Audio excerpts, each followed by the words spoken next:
Halo, Assalamualaikum warahmatullahi wabarakatuh. Ketemu lagi dengan saya Udia Triza SMSI, selaku salah satu tim teaching untuk mata kuliah Ekonomi Sumber Daya Alam dan Lingkungan ya pada Fakultas Ekonomi dan Bisnis pada prodi S1 Ekonomi Pembangunan di UPN Veteran Jakarta. Saya bersama tim teaching saya adalah Bapak Tata Mustasya SMA. Baiklah, saat ini kita sudah memasuki pertemuan ke-7 ataupun video pembelajaran ke-7 ya. Kali ini kita akan membahas tentang transisi energi dan permasalahan lingkungan. Nah, apa saja sih yang akan kita bahas tentang transisi energi dan permasalahan lingkungan? Mungkin untuk mempersingkat waktu, marilah kita lihat ya apa saja learning objektif pada pertemuan ke-7 ini. Transisi energi dan permasalahan lingkungan ya. Pertama kita harus memahami dulu apa hubungan antara transisi energi dan perubahan iklim ya. Dan bagaimana transisi energi tersebut secara global ya dilaksanakan dan juga di Indonesia. Dan juga apa saja kebijakan transisi energi yang telah diterapkan di Indonesia. Ya. Nah, transisi energi dan juga perubahan iklim, apa hubungannya? Transisi energi adalah pergeseran dari penggunaan bahan bakar fosil ke sumber daya energi yang lebih bersih dan berkelanjutan. Di sini sumber daya lebih bersih dan berkelanjutan itu salah satu contohnya adalah energi terbarukan, seperti energi surya, angin, hidro, dan biomasa ya. Kenapa hal ini kita lakukan ya? Transisi energi ini kita lakukan adalah untuk mengurangi emisi gas rumah kaca dan mengurangi perubahan iklim yang terjadi akibat eksploitasi atau penggunaan bahan bakar fosil yang sudah sangat berlebihan di dunia. Nah, ini yang di sini beberapa bentuk ya dari energi yang bersih dan berkelanjutan tersebut ya. Ada panas bumi, ada tenaga angin, matahari, ya, gas, dan lain-lain. Nah, apa saja sih permasalahan lingkungan yang terkait dengan transisi energi tersebut? Ya, pertama ada perubahan iklim. Kenapa? Kita tahu sendiri kan emisi gas rumah kaca ya, yang terjadi efek dari pembakaran bahan bakar fosil tersebut merupakan salah satu penyebab utama terjadinya perubahan iklim. Suhu bumi yang semakin panas ya, dan menipisnya lapisan ozon. Yang kedua adalah kehilangan keanekaragaman hayati. Biasanya pembangunan infrastruktur energi terbarukan juga dapat mengubah habitat dari satwa liar dan juga mengurangi dari keanekaragaman hayati di sekitar wilayah pembangunan tersebut. Dan juga terjadi pencemaran lingkungan, ya, di mana pembangkit listrik tenaga fosil juga dapat menghasilkan emisi yang cukup berbahaya bagi kesehatan lingkungan dan juga kesehatan manusia. Yang keempat adalah ketersediaan air ya. Banyaknya sumber energi terbarukan biasanya akan memerlukan air yang dalam jumlah besar sehingga dapat mengurangi ketersediaan air untuk keperluan air. Dan juga ada pemanasan global ya, di mana pembangkit listrik tenaga fosil juga menghasilkan panas sebagai produk sampingannya yang dapat menyebabkan pemanasan global apabila tidak dikelola dengan baik. Nah, contohnya ya, pengolahan energi fosil juga kan menghasilkan limbah ya. Ini juga akan menghasilkan pemanasan global.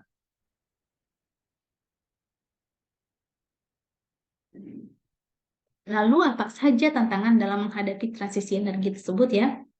Bagi beberapa negara berkembang ya,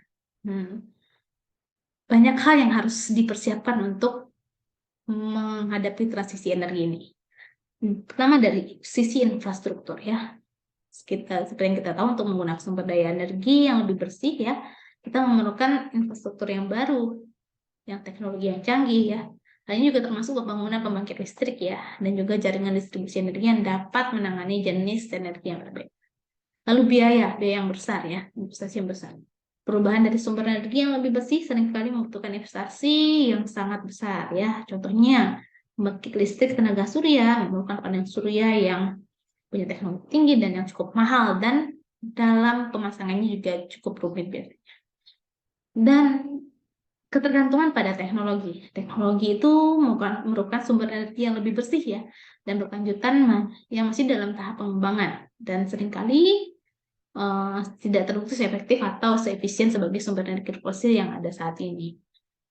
Dan juga ada dampak lingkungan kita hadapi ya terhadap tentang transisi energi tersebut. Nah, sebagai sumber energi bersih dan kelanjutan dapat memiliki dampak lingkungan juga yang serius. Nah, contohnya pembangkit listrik tenaga angin bisa membahayakan mungkin ekosistem dari hewan-hewan yang berterbangan di udara, atau mungkin pembangkit listrik tenaga air laut mungkin akan membahayakan hewan-hewan yang ada di lautan, atau bahkan beberapa penelitian juga menyebutkan bahwasanya energi tenaga surya ya memberikan ya efek masukan dan input dan outputnya ya. Output yang dipancarkan lagi ya dari tenaga surya itu ke atas ya ke udara itu lebih besar ya panasnya ya. Jadi akan merusak lingkungan juga. Dan juga ketergantungan pada negara lain ya.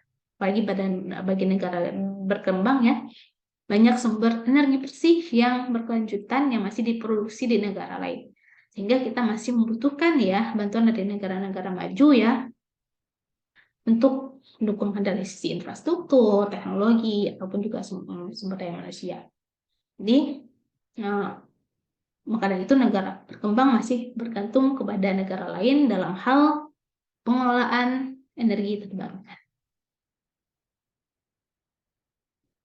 Nah, bagaimana transisi energi secara global dan juga di Indonesia? Jadi transisi energi ini merupakan proses yang nantinya cukup memakan waktu yang panjang ya, yang harus dilakukan oleh negara-negara di dunia ya, demi hal menekan emisi karbon yang dapat menyebabkan perubahan iklim. Nah, dengan kesepakatan dalam transisi energi bertujuan untuk menuju pada titik yang sama, yaitu pemanfaatan energi bersih yang terus meningkat atau pemanfaatan energi terbarukan yang terus meningkat. Nah, kita lihat bagaimana big picture kebijakan transisi energi. Nah, ini dimulai karena concern setiap negara terhadap perubahan iklim yang terjadi ya. Ketika penggunaan energi fosil yang berlebihan yang berdampak meningkatnya bahaya perubahan iklim. Nah, maka dari itu beberapa negara di dunia melakukan yang namanya kebijakan net zero emission ya, yang dicanangkan dan merupakan salah satu wujud kebijakan yang dilakukan untuk mencapai target penurunan laju emisi tersebut. Nah, net zero emission ini juga sudah dilakukan oleh beberapa lembaga internasional ya, seperti IEA, International Energy Agency, ya, yang juga telah menerbitkan ya bagaimana roadmap mereka dalam memitigasi tersebut ya. Sebuah negara dapat mencapai net zero emission ya. Jadi hampir semua negara Indonesia berkomitmen ya menerapkan kebijakan net zero emission ya hingga pada tahun 2050 nanti ya, sebagai salah satu langkah mengatasi perubahan iklim. Apa saja action atau tindakan dilakukan ya? Yaitu salah satunya dengan transisi energi yang bersih. Memaksimalkan energi potensi energi terbarukan yang ada di daerah mereka, di negara mereka, mengurangi ya pembangkit berbasis fosil ya atau energi berbasis fosil, dan memulai penggunaan kendaraan listrik ataupun biogas. Nah, karena sektor energi itu biasanya akan memberikan kontribusi cukup signifikan terhadap emisi karbon ya, atau emisi atau efek rumah kaca tersebut ya. Kebijakan transisi energi perlu diimplementasikan dengan menguatkan sumber energi serta teknologi yang rendah karbon. Nah, di Indonesia sendiri ya, kita lihat emisi gas rumah kaca ya pada tahun 2050 ya, penyumbang terbesarnya adalah dari energi. Lalu berikutnya adalah dari sektor agrikultur ya, dan juga kehutanan. Ini biasanya yang menyebabkan GRK-nya adalah pupuk ya, atau ya akibat semua tanaman itu biasanya kan menggunakan pupuk. Nah, pupuk itu ternyata akan menyebabkan yang namanya gas rumah kaca. Nah, kontribusi Ketentuan Nasional Indonesia yang menetapkan bahwasannya target pengurangan emisi gas rumah kaca sebesar 29% pada tahun 2030. Ya. Pada lajur dasar bisnis as usual ya, pada lajur ini, dan berdasarkan upaya domestik. Nah, target 29% ini akan berarti pengurangan sekitar 314 ton CO2 di sektor energi ya. Kita harus concern ya ke sektor energi ini ya, bila dibandingkan dengan skenario langkah-langkah kebijakan sebelumnya ya. Pemerintah akan menaikkan target tersebut ya semakin lama semakin tinggi hingga nanti tahun 2050. Nah, bagaimana kita menuju transisi ke energi berkelanjutan tersebut ya? Dengan mengurangi produksi energi fosil serta komitmen ya secara global ya dalam mengurangi emisi gas rumah kaca, akan mendorong pemerintah dalam meningkatkan peran energi terbarukan, menggali potensi-potensi energi terbarukan di negaranya masing-masing sebagai bagian dari upaya menjaga ketahanan dan kemandirian energi.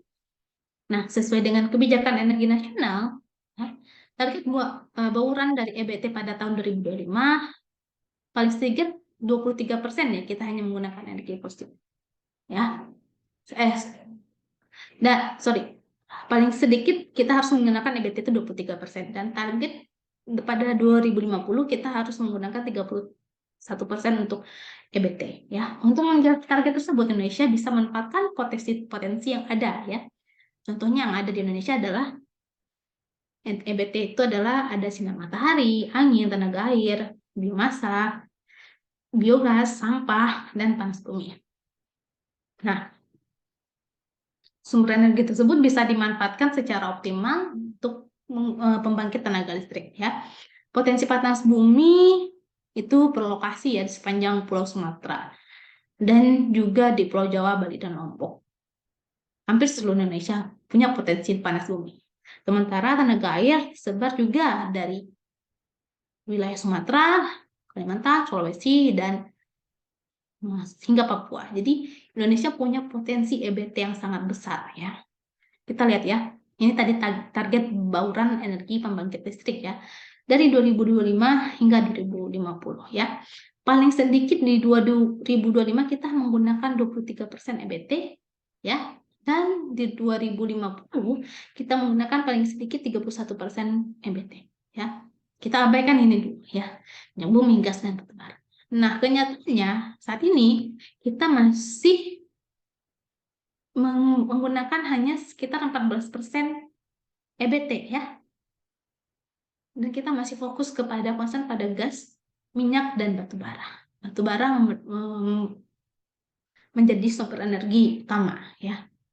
Padahal Indonesia mempunyai sumber energi yang lainnya. Ada tenaga air yang punya potensi hingga 94,3 gigawatt, panas bumi 28,53 gigawatt, bioenergi ya cukup besar ya 32,6 gigawatt ya.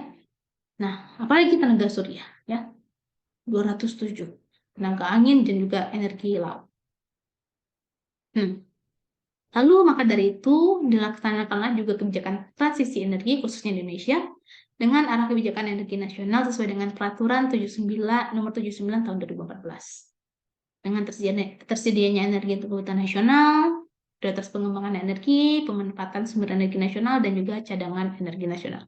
Nah, apa saja kebijakan yang mendukung dari tingkat teknisnya bisa dilakukan dengan cara konservasi energi, diversifikasi energi, lingkungan dan keamanan, harga subsidi energi dan insentif, infrastruktur yang ditingkatkan, dan akses ke publik, teknologi energi, dan kelembagaan, dan juga pendanaan. Nah, ini beberapa contoh ya, contoh dari implementasi energi terbarukan yang telah diterapkan Indonesia. Kita sudah menerapkan yang namanya pembangkit listrik tenaga angin, tenaga surya, dan juga yang terbaru ada tenaga listrik pembangkit listrik tenaga mikrohidro ya. Nah, oke. Mungkin dari saya itu saja ya untuk video pembelajaran kali ini. Kesimpulannya bahwasanya transisi energi ini ya akan membantu ya mengurangi emisi gas rumah kaca dan juga akan membantu memerangi perubahan iklim. Tapi nantinya juga menimbulkan tantangan lain ya terhadap dampak lingkungan yang baru. Nah, untuk mengatasinya solusi atau seperti pengembangan teknologi energi terbarukan ya yang harus lebih canggih lagi ya untuk meminimalisir ya dampak lingkungan, investasi pada infrastruktur energi terbarukan, dan mengadopsi praktik berkelanjutan yang dapat membantu mempercepat transisi energi dan mengurangi dampak lingkungan. Jadi dengan demikian kita dapat mencapai masa depan yang lebih indah, bersih, dan berkelanjutan dan bisa diwariskan kepada generasi kita. Oke, sebagai post-test untuk sebelum kita akhiri video pembelajaran ini, Coba jelaskan apa saja yang masih yang dapat menjadi potensi energi terbarukan di Indonesia. Tadi sudah saya jelaskan, mungkin kalian bisa berikan contoh yang telah diterapkan juga. Dan berikut sebagai referensi pada mata kuliah ini, ya, yang bisa kalian gunakan. Dan sekian video pembelajaran dari saya, kami dari tim teaching mata kuliah Ekonomi Sumber Daya Alam dan Lingkungan, mengucapkan terima kasih atas perhatiannya, salam sehat, dan salam bela negara. Wassalamualaikum warahmatullahi wabarakatuh. Sampai ketemu lagi di video pelajaran selanjutnya. Bye-bye.